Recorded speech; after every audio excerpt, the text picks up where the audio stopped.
Jadi di era Pak Jokowi belanja tidak pernah turun, tapi tax ratio turun terus. Jadi belanja begini tax ratio jadi makin menganga. Nah menganga ini kan harus ditutup dengan utang gitu. Utang oke gitu oke, tapi untuk tujuan-tujuan yang produktif agar tidak membebani generasi yang akan datang. Infrastruktur produktif nggak Pak? Ya. Infrastruktur utang yang produktif nggak? Lihat ada datanya tadi Mas Ma'ruf sampaikan I-Core. Di era Pak Harto sampai Pak SBY itu I-Core berkisar antara 4 sampai 4,6. Yes. Jokowi 1 6,5.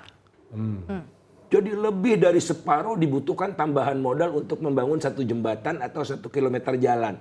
Misal itu.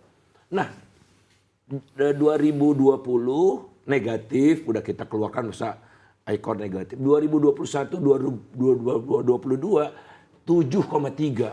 Jadi super boros. Artinya tidak produktif. Gitu. Kemudian yang kedua, yang kita ingin bangunkan manusianya ya. Fisik ini kan untuk menopang kualitas hidup manusia. Faktanya 2 tahun terakhir angka harapan hidup Indonesia turun. Jadi sekarang kita pernah mencapai 70 tahun, sekarang ini tinggal 67 tahun. Sama Timor Leste pun kita lebih pendek umurnya. Life expectancy at birth. Nah kalau mau protes pemerintah misalnya datanya nggak benar, protes Bank Dunia.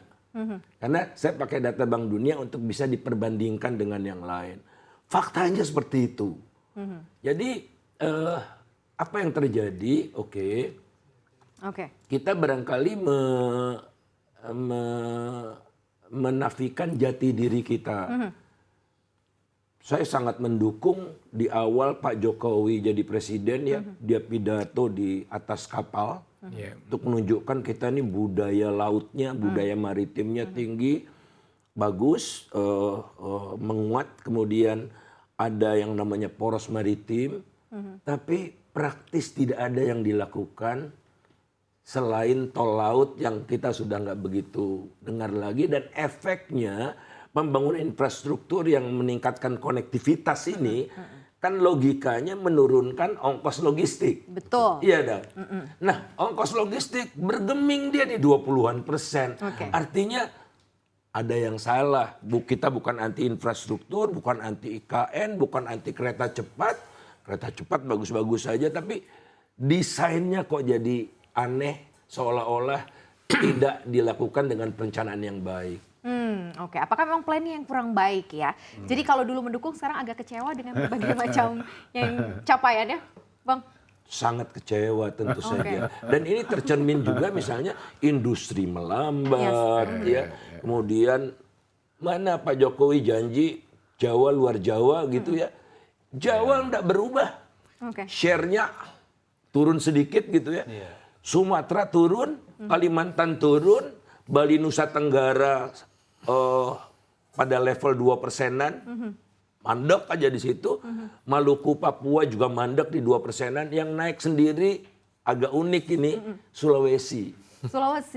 Nah Sulawesi itu naik, bisa dijelaskan barangkali antara lain smelter-smelter ini. Dan itu dinikmati oleh Cina. Namanya kan naiknya PDRB. Produk domestik regional bruto. Barang dan jasa yang dihasilkan oleh seluruh pelaku yang ada di Sulawesi. Nah, kalau pelakunya dari luar negeri kita keluarkan, tetap aja miskin mereka.